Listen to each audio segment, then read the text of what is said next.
नमस्ते दोस्तों, चलिए इस वीडियो में आज हम लोग ये जानने का प्रयास करेंगे कि कोरोना वायरस इंसान के फेफड़े को कैसे प्रभावित करता है और ऑक्सीजन कमी होने से इंसान की हालत धीरे धीरे कैसे बिगड़ने लगती है और समय पर ऑक्सीजन ना मिलने से इंसान का मौत कैसे हो जाता है।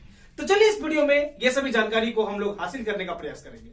सबसे पहले दोस्तों आपको ये जानना बहुत जरूरी है कि स्वस्थ व्यक्ति के शरीर में ऑक्सीजन कैसे जाता है और कार्बन डाइऑक्साइड कैसे बाहर निकलता है, मतलब ऑक्सीजन का सप्लाई हमारे शरीर में कैसे होता है, ये जानना बहुत जरूरी है। देखिए दोस्तों, सबसे पहले हम लोग ये वातावरण से इस नाक के मदद से ऑक्सीजन को ग्रहण करते हैं। ये नाक इस विंड पाइप से जुड़ा हुआ है। ये विंड पाइप धीरे धीरे हमारे इस लंग्स से जुड़ा होता है। ये अंदर तक लंग्स में चला जाता है, जिसको हम फेफड़ा कहते हैं, जो आप यहां पे देख रहे हैं। दोस्तों ये जो लंग्स है, इसके अंदर में छोटी छोटी गुब्बारे की संरचना में हजारों की संख्या में कुपिका उपस्थित होती है।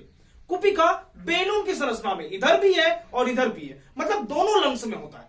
और इसका काम क्या है? ये फूलता है और सिकुड़ता है। इसके फूलने और सिकुड़ने की प्रक्रिया के कारण से ऑक्सीजन हमारे शरीर के अंदर जाता है और उसी समय कार्बन डाइऑक्साइड हमारे शरीर से बाहर निकल जाता है।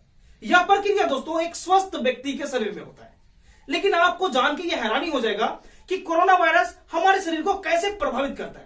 देखिए, सबसे पहले क्या होता है कि कोरोना वायरस इस नाक और मुंह की मदद से हमारे शरीर के मतलब मुंह में प्रवेश कर जाता है और मुंह में जाते ही ये हमारे इस गला में आ जाता है और यहां पे ये थोड़ा प्रभावित करता है। इसके कारण से खराश आने लगता है और हम लोग खांसने लगते हैं और ये धीरे धीरे यहां प्रभावित करने के बाद इस विंड पाइप के मदद से लंग्स में चला जाता है, मतलब हमारे उस कारखाने में चला गया जहां पे ऑक्सीजन को सप्लाई कराया जाता है। हमारे शरीर में पूरे जगह पे ऑक्सीजन को भेजा जाता है। ये फैक्ट्री में घुस गया अभी और ये जैसे अंदर जाता है यहां पे लगे कुपिकाओं के अंदर में ये चला जाता है। अब थोड़ा ध्यान से समझिएगा, ये जो कुपिका के बारे में हम बात कर रहे हैं, ये वही गुब्बारा है जो फूलता और सिकुड़ता है। जैसे ही कोरोना वायरस इसके अंदर में चला जाता है तो क्या करता है, ये गुब्बारे को उसके अंदर में चिपचिपा पदार्थ के रूप में भर देता है और उसको फूलने और सिकुड़ने से रोकता है।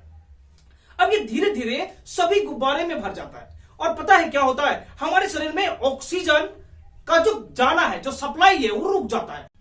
दोस्तों इसको चलिए एक उदाहरण से हम लोग समझते हैं। देखिए, अगर आप किसी शादी पार्टी में गए हुए हैं जहां पे 100 मेहमान आए हुए हैं और उसी 100 मेहमानों को खिलाने के लिए हमारे पास 10 स्टाफ लगे हुए हैं जो उन 100 मेहमानों को खाना खिला रहे हैं।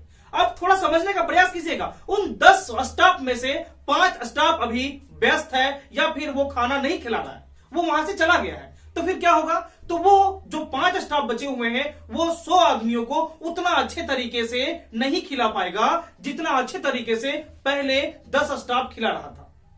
बहुत सारे अभी मेहमान ऐसे हैं जिसको अच्छे से खाना नहीं मिल पाएगा। अगर हम दोस्तों उस 5 स्टाफ में से 3 स्टाफ को और कम कर देते हैं तो पता है क्या होगा, तो ये होगा कि मेहमान अभी अच्छे से और नहीं खा पाएंगे और वहां पे हाहाकार मच जाएगा। इस कारण से ये होगा दोस्तों कि अब हमारा जो पूरा का पूरा सिस्टम है वो बिगड़ जाएगा और किसी को भी अच्छे से खाना नहीं मिल पाएगा।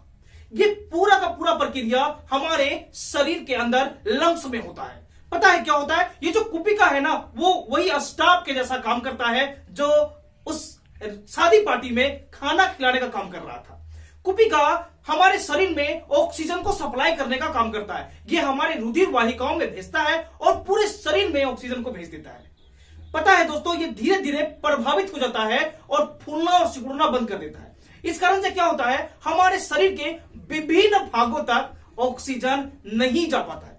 और ये खास बात आपको ध्यान देना है कि हमारा ये जो भाग देख रहे हैं ना, ये दिमाग हमारे शरीर का मात्र 2% का हिस्सा गिरता है। लेकिन आपको जान के हैरानी हो जाएगा कि हमारे शरीर के ऑक्सीजन और ब्लड का 20% अकेले हमारा दिमाग उपयोग करता है। पता है आपको, अगर इसको लगातार ऑक्सीजन ना मिलते रहे ना तो ये कुछ ही समय बाद ये अपना काम करना बंद कर देता है और इसके काम करने का जो प्रक्रिया है वो जैसे ही बंद होता है इंसान की मृत्यु हो जाती है। हमारे इस अंगों में से बाकी अंग के अगर किसी भी भाग में ऑक्सीजन ना मिले तो वो अंग केवल प्रभावित होता है, लेकिन हमारा अगर ब्रेन को, दिमाग को ऑक्सीजन ना मिले ना तो हमारा पूरा का पूरा शरीर प्रभावित हो जाता है और इस कारण से दिमाग अपना काम करना बंद कर देता है और इसके काम करते ही हमारे बाकी कारीगर, जो हमारे बॉडी के अंदर में बाकी डिपार्टमेंट है, वो सभी अपने काम को बंद कर देते हैं और इसके बंद करते ही हमारा शरीर शिथिल पड़ जाता है और इंसान की मृत्यु हो जाती है।